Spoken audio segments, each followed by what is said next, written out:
আপনারা নাম শুনেছেন স্পেন নামে একটি দেশ, স্পেন। আপনারা নাম শুনেছেন, ইতিহাস বলছি আমি, আলবেনিয়া নামে আরেকটি দেশ। যে স্পেনের কথা বলছি, সেই স্পেন এক সময়ে 100% মুসলমান ছিলেন, সুবহানাল্লাহ। যে আলবেনিয়ার কথা বলছি, সেই আলবেনিয়া একটি দেশ, একটি শহর বা স্টেট না, রাজ্য না, পুরো একটি দেশ। সেই দেশে 100% মুসলমান ছিলেন, সুবহানাল্লাহ। বর্তমানে মুসলমান নেই, 100% মুসলমান ছিলেন। সেই দেশের সরকার এই ধরনের মাহফিলের উপর ব্যান এনে দিয়েছে, বন্ধ নোটিফিকেশন জারি করে দিয়েছে। মসজিদ মাদ্রাসার উপর, আমাদের উপর যেভাবে চলছে, নোটিফিকেশন জারি করে মসজিদ মাদ্রাসা বন্ধ ঘোষণা করে দিয়েছে। কিন্তু আবার সরকার সেই দেশের মুসলমান, সেই দেশের সরকার মুসলমান। ধীরে ধীরে এমন অবস্থা হলো, আলবেনিয়া থেকে ওয়াজ বন্ধ হয়ে গেল, মাদ্রাসা বন্ধ হয়ে গেল, মসজিদ বন্ধ হয়ে গেল। ধীরে ধীরে যে দেশে 100% মুসলমান ছিলেন, সব মুসলমানের ছেলে মেয়ে খ্রিস্টান হয়ে গেলেন। আমাদের কালচারও তো দিন দিন পরিবর্তন হচ্ছে। মসজিদ থেকে আমাদের সম্পর্ক কাট হচ্ছে, আমরা মসজিদ থেকে দূরে সরে যাচ্ছি। এমন এক ভবিষ্যতে, আল্লাহ না করুক, এমন এক সময় আসবে আমাদের ছেলে মেয়ে নাতিপুতিরাও হয়তো খ্রিস্টান হয়ে যেতে পারে, বলি না আউযুবিল্লাহ। যেভাবে সম্পর্ক মসজিদ থেকে আমাদের ছিন্ন হচ্ছে, দূরে সরে যাচ্ছি, এই অবস্থা হয়েছে আলবেনিয়াতে। মানুষ মসজিদ থেকে সম্পর্ক ছিন্ন করে দিয়েছেন, মসজিদের সাথে মহব্বত মানুষের নেই, ওয়াজ মাহফিলের সাথে মানুষের মহব্বত নেই। যদি ওয়াজ মাহফিলের সাথে মানুষের মহব্বত থাকতো, এই মজলিসে হাজার হাজার যুবক থাকতেন, সুবহানাল্লাহ। মুসলমান যুবক, এই অঞ্চলে যদি কোনো গানের মাহফিল করা হয়, হাজার হাজার মুসলমান যুবক পাবেন। মানুষের ওয়াজ মাহফিলের সাথে মহব্বত নেই। আলবেনিয়া এমন অবস্থা হয়েছিল, কি হয়েছে পরে? সব মুসলমান খ্রিস্টান হয়ে গিয়েছেন। যে দেশে হাজার হাজার লক্ষ লক্ষ মসজিদ মাদ্রাসা ছিল, একটিও মসজিদ মাদ্রাসা নেই। সেই অবস্থা হয়েছে স্পেনে। আরো দেশ আছে, আমি নাম বলছি না, দুই দেশের নাম বললাম, স্পেন আর আলবেনিয়া। এমন অবস্থা হলো, সব মুসলমান বরবাদ হয়ে গেলেন। কয়েক বছর থেকে, 8-10 বছর থেকে জামাতের খিদমতে, তবলিগ জামাতের খিদমতে, আর দুনিয়ার বড় বড় উলামায়ে কেরামদের খিদমতের বরকতে আবারও মুসলমান স্পেনে আর আলবেনিয়ায় রিক্যাপচার করার চেষ্টা করতেছেন, সুবহানাল্লাহ। আলবেনিয়ায় আর স্পেনে মুসলমান আবার ক্যাপচার করার চেষ্টা করতেন জামাতের খিদমতের বরকতে। মুসলমান যদি দিন বাঁচাতে চাও, ঈমান বাঁচাতে চাও, বাড়িঘর রাখো আর গাট্টি বুঝতে বান্ধো আর জামাতে বের হও, সুবহানাল্লাহ। এছাড়া মুসলমান দিন বাঁচাতে পারবে না। আবার রিক্যাপচার করার চেষ্টা করছে।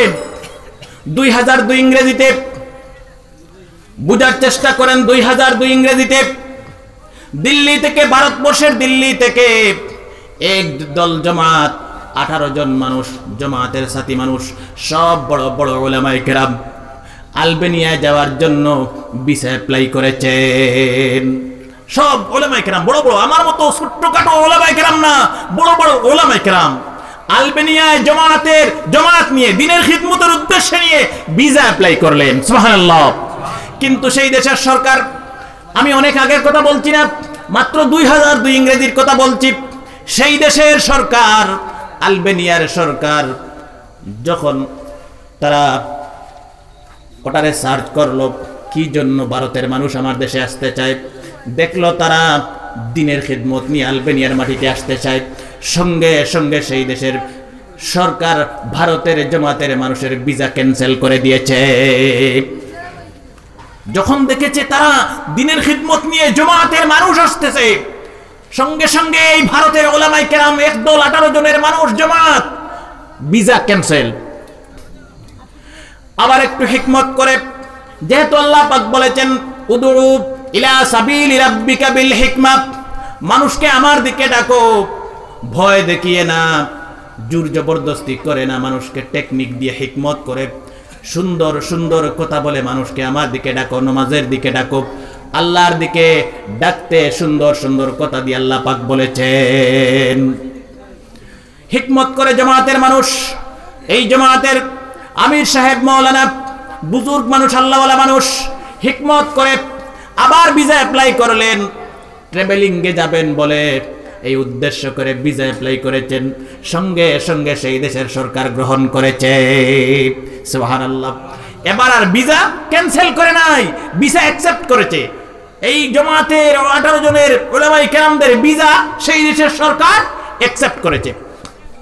ওনারা বলছেন ফ্লাইট থেকে যখন ল্যান্ড করে আমরা রাত্রিবেলা গিয়ে একটি হোটেলে আলবেনিয়ায় থাকলাম। সেই দেশের সরকার আমাদের সেবা শুশ্রূষা করার জন্য 18 থেকে 22 বছরের যুবতী মেয়েদেরকে দিয়েছে। নাউজুবিল্লাহ। এরকম পাইলে যুবক হলে কি টাকার বাস্তা রাখবানি? হ্যাঁ, মানে ওই সুযোগটা তারা দিয়ে দিছে সেই দেশের সরকারে। কিতা কইয়ার বুঝলানি? বড় দেশ, নামী দেশ ভারতবর্ষ, সেই ভারতবর্ষ থেকে মানুষ এসেছে। জামাতের আমির সাহেব বলছেন আমরা সঙ্গে সঙ্গে মেয়েদেরকে বলেছি মা, ইংরেজিতে বলেছি মা, আমাদের কোনো খিদমতের প্রয়োজন নেই, আপনারা আপনার জায়গায় যেতে পারেন। মেয়ে লোকেরা চলে গেল, আমরা রাত্রি যাপন করলাম। গোপনে গোপনে সেই দেশের সরকার প্রকাশ্য ঘোষণা করে দিয়েছে আমার দেশে প্রকাশ্যে কখনো নামাজ পড়তে পারবে না। নাউজুবিল্লাহ। যে দেশের কথা বলছি সেই দেশের মানুষ কি জাতের ছিলেন, কোন ধর্মের ছিলেন? মুসলমান ছিলেন, পরে কনভার্টেড হয়েছেন খ্রিস্টান। পরের দিন সকাল হয়ে গেল, এই সিকিউরিটি গার্ড মেয়েরা এসে বলছে হে ভারতের মানুষেরা, আপনারা কোথায় যাবেন, কি দেখবেন বলেন, আমরা নিয়ে যাব। শহরে যাবেন না গ্রামাঞ্চলে যাবেন? জামাতের আমির সাহেব বলছেন আলবেনিয়ার শহরের অবস্থা আমরা জানি, আমরা নেটে, ইউটিউবে, ইন্টারনেটে, গুগলে আমরা সার্চ করে শহরের অবস্থা জানি, আমরা আলবেনিয়ার গ্রামাঞ্চল দেখতে যাব। সুবহানাল্লাহ। ভিলেজ এরিয়া, গ্রামাঞ্চল, গাঁও গল্লি দেখতে যাইবো আমরা। শহর তো সব জায়গা, প্রায় জায়গা নেটও থাকে না নি, গাঁও অঞ্চল আমরা দেখছি না, গাঁও অঞ্চল দেখতে যাইবো। সুবহানাল্লাহ। জামাতের আমির সাহেব 18 জনের মানুষকে সাথে নিয়ে ছোট্ট ছোট্ট ব্যাগ, সবের সাথে পিট ব্যাগ, কিছু খাবারের বস্তু, নামাজের মুসল্লাই সেই সবর ব্যাগ, কোরআনে কারীমের ছোট্ট ছোট্ট নুসখা, কোরআনে কারীম, ছোট্ট ছোট্ট কোরআনে কারীম যেটা থাকে, এই কোরআনে কারীম সবের সাথে। সুবহানাল্লাহ। সব 18 জনের 18 জন বড় বড় উলামায়ে কেরাম আলবেনিয়ার গ্রামাঞ্চলে চলে গেলেন। গ্রামাঞ্চলের মধ্যে যেতে যেতে জোহরের নামাজের সময় হয়ে গেল। জামাতের আমির সাহেব বলছেন সাথে যারা সিকিউরিটি মেয়েরা ছিল কখনো নামাজ পড়তে দেয় না, জোর জবরদস্তি করে জমিনের মধ্যে, গ্রামের মধ্যে জামাতে নামাজে দাঁড়িয়ে গিয়েছেন। সুবহানাল্লাহ। মেয়ে কিন্তু কোনো মতে ফটাইয়া ছটাইয়া চলে বলে কৌশলে নামাজও দাঁড়িয়ে গেছেন। সুবহানাল্লাহ। মেয়েরা নামাজ পড়তে দেয় না, বাধা নিষেধ করছে যে যদি আপনারা নামাজে দাঁড়ান আর খবরটা লিক হয়ে যায় আমাদের চাকরি চলে যাবে। নামাজে দাঁড়িয়ে গেলেন। যেই মাত্র জামাতের আমির সাহেব ইমাম হয়ে নামাজের আগে গেলেন, ইমামতি করতেছেন, চতুর্দিকে খবর ছড়িয়ে গেল। গ্রাম থেকে মহিলারা, যুবতী মেয়েরা, যুবকেরা, ছেলেরা, বৃদ্ধ মানুষেরা, বুড়া মানুষেরা, হাজার হাজার মানুষ চতুর্দিকে এসে দাঁড়িয়ে গেছে। কিন্তু কেউ বলতে পারে না হাজারো মানুষ এসেছে মুসলমানের নামাজ পড়া দেখতেছে, ভারতের মুসলমানের নামাজ পড়া দেখতেছে, কিন্তু কেউ বলতে পারে না এই মুসলমানগুলি জমিনে দাঁড়িয়ে কি করতেছেন, অথচ এদের বাপদাদা মুসলমান ছিল। কেউ বলতে পারে না এই মুসলমানগুলি কি করতেছেন, এরা যে নামাজ পড়তেছে, কেউ বলতে পারে না, অথচ এদের বাপদাদা সবাই মুসলমান ছিলেন। সুবহানাল্লাহ। কিন্তু তারা বলতে পারতেছে না যে এই মানুষগুলি জমিনে দাঁড়িয়ে কি করতেছে।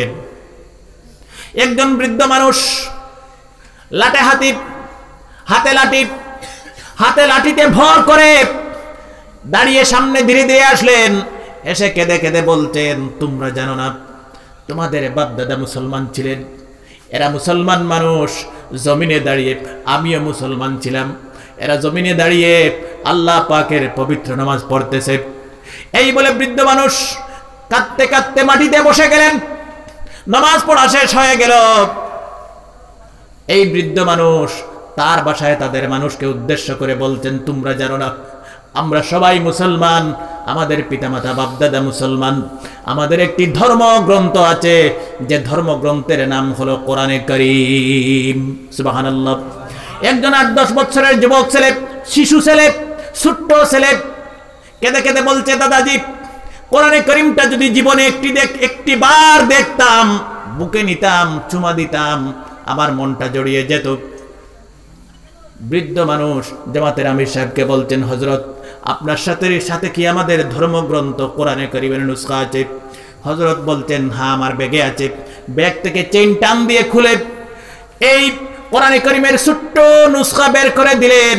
বাচ্চাটা হাত থেকে কোরআনে কারীমের নুসখা নিয়ে বুকে জড়িয়ে ধরেছে আর চুমা দিয়েছে, কপালে লাগিয়েছে, আর কোরআনে কারীম হাতে নিয়ে দৌড় মারল গ্রামের দিকে। হাজার হাজার মানুষ কোরআনে কারীম দেখার জন্য বাচ্চার পিছনে পিছনে দৌড় দিয়ে চলে গেলেন।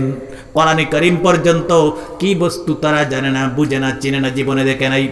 মুসলমান এমন অবস্থা হয়েছে, আল্লাহ পাক বলেছেন, যুবকেরা রাজেশ্বরপুর অঞ্চলের যদি ইবাদত করো না, নামাজ পড়ো না, আল্লাহর কথা মানো না, নবীজির সুন্নত মতো চলো না, আল্লাহর কোনো ক্ষতি হবে না। আল্লাহ পাক গজব দিয়ে তোমাদেরকে ধ্বংস করে দেবেন, মিটিয়ে দেবেন, সর্বনাশ করে দেবেন। আর আমাদের পরিবর্তে আরেক দল মানুষ আল্লাহ পাক দুনিয়ায় দেবেন, যে জাতির মানুষগুলি আল্লাহ পাকের পবিত্র নামাজ পড়বে। সুবহানাল্লাহ।